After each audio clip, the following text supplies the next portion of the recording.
इसी जन्म में तुम्हारा कल्याण कर दूंगा। अब याद रखना, अब वो भूल फिर ना पड़े। वो परमात्मा ने इसीलिए किया था कि जब पीक टाइम आऊगा कदे वो उस टाइम मारना खा जाएंगे नालायक। तो अब वो आ गया भाई सुप्रीम टाइम भगवान की भक्ति का, तो इसमें परमात्मा को समझो, पहचानो और कल्याण कराओ। बोलो सतगुरुदेव। छुरी बना रखी है कसाई के घर में जो बकरे काटे हैं, और एक लोहा पूजा में रखी जाती है, मूर्ति बना रखी है भगवान की। इन दोनों ही लोहे को अगर पारस के पास रख दिया जाए, स्पर्श कर दिया जाए, तो दोनों का सोना बना देता है। उसने तो लोहा देखना है, उसने ये नहीं देखना इसने केक रखा है। तो बेटी आप भक्ति करो, ठीक हो जाओगे। उस लड़की को तो ज़्यादा लगन लगी, ज़्यादा से ज़्यादा भगवान के चरणों में रहने लगी, ज़्यादा सत्संग सुनने आने लगी, कुबद त्याग दी। अब जो भक्त पहले महादुखी थे और उनको हो गया सुख परमात्मा के चरणों में, 10-10, 5-5 वर्ष हो गए थे, किसी ने 15 वर्ष हो गए थे। तो जब ये प्राणी सुखी हो जाता है तो फिर अपनी सोच से चलता है, भगवान वाली छोड़ देता है। जहाँ सत्संग होता था वहाँ वैसा आती थी वो लड़की, और वहाँ भगत जन लगे आपस में फुसर फुसर करने, भाई ये तो बात बिगड़ गई, बदनाम हो जावांगे, गुरुजी भी बदनाम हो जाएंगे, या ऐसी नकली लड़की यहाँ आने लगी, ये गलत हो गया भाई, क्या कहेगी दुनिया।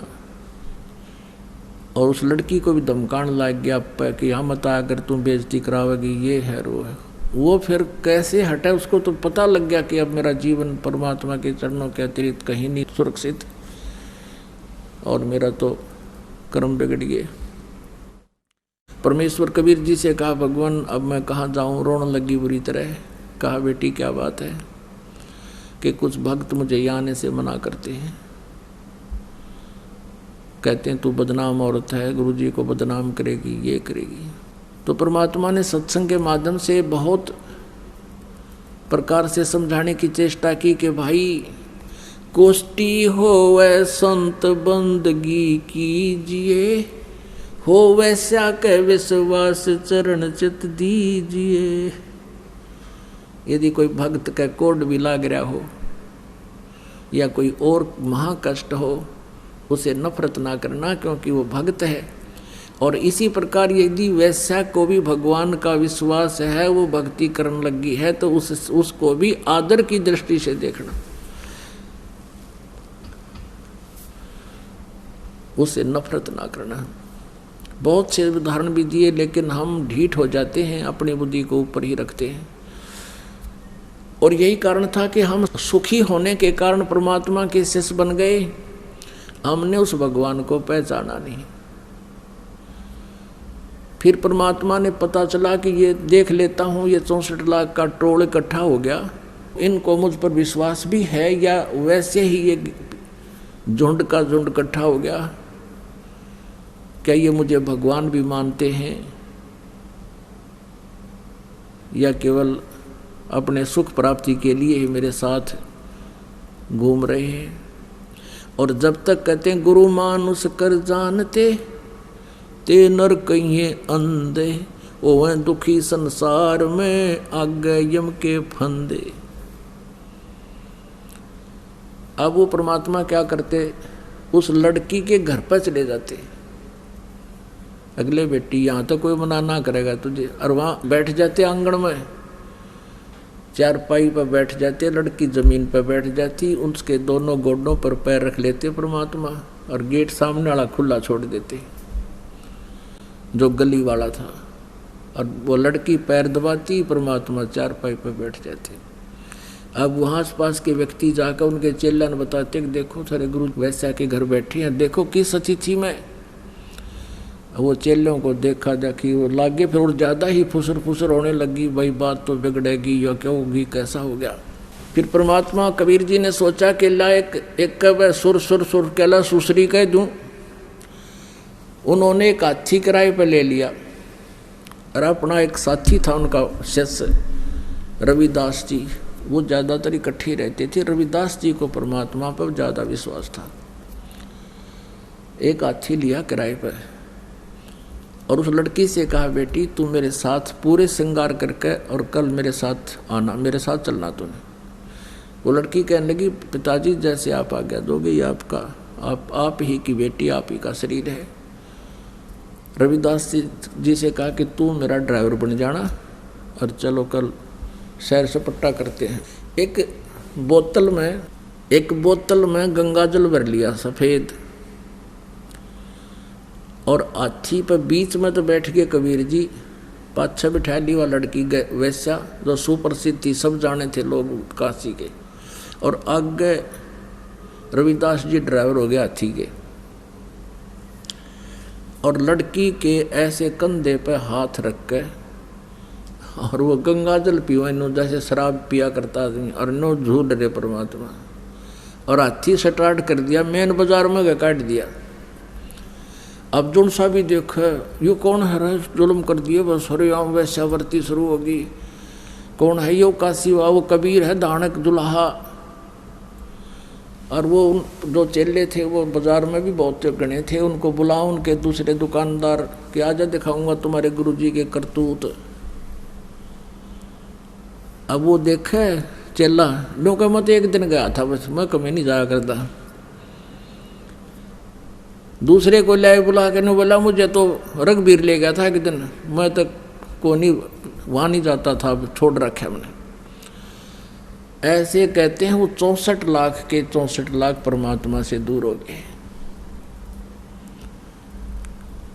अब क्या बताते हैं, बड़ुआ भड़ुआ सब कहें और कोई न जाने खोजे, दास गरीब कबीर करम ये बांटे सिर का बोझे।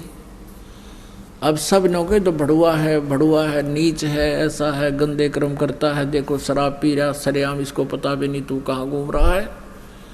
गरीबदास जी कहते हैं वो मूर्ख लोग तो भड़ुआ कह रहे हैं, लेकिन परमात्मा अपने सिर का वजन तार रहे हैं कि 64 लाख का जो वजन रख लिया, और इनमें यदि शेष हैं तो गुरु जी में कभी अविश्वास नहीं हो सकता, और वही पार हो सकते हैं। तो इस प्रकार वो 64 लाख के 64 लाख शेष परमात्मा से दूर हो गए। उनमें से 2 अर्जुन और सरदुन नाम के थे, वो बाहर गए हुए थे, उसमें जो परमात्मा ने लीला की वो वापस आए।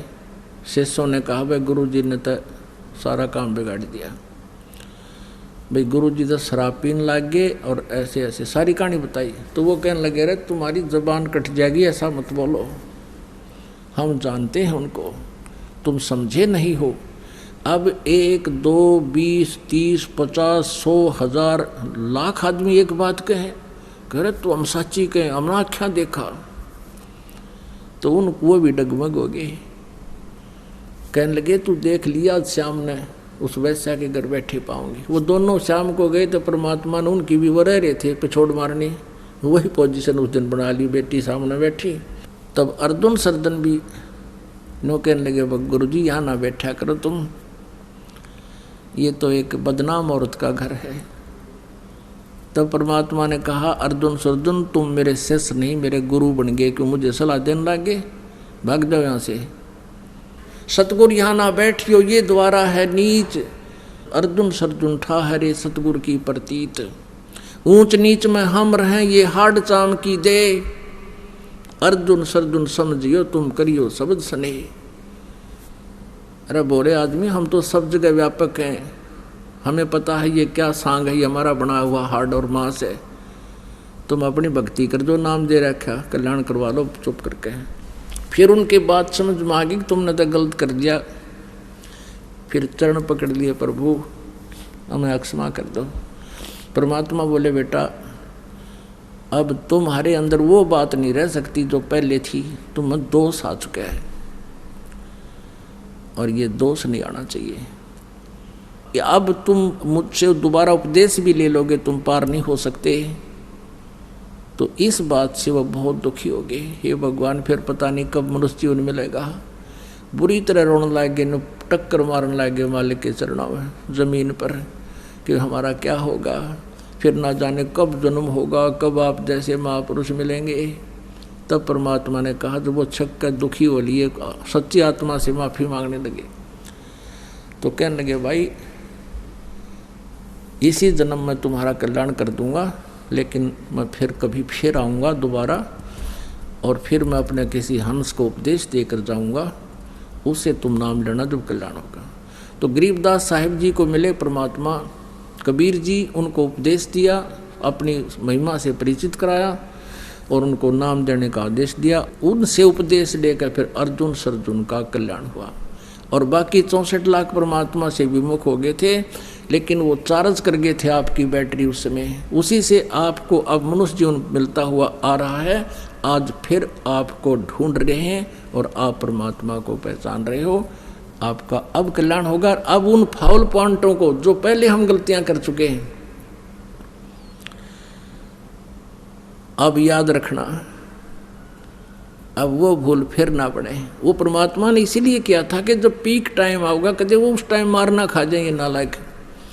तो अब वो आ गया भाई सुप्रीम टाइम भगवान की भक्ति का, तो इसमें परमात्मा को समझो, पहचानो और कल्याण कराओ। बोलो सतगुरुदेव।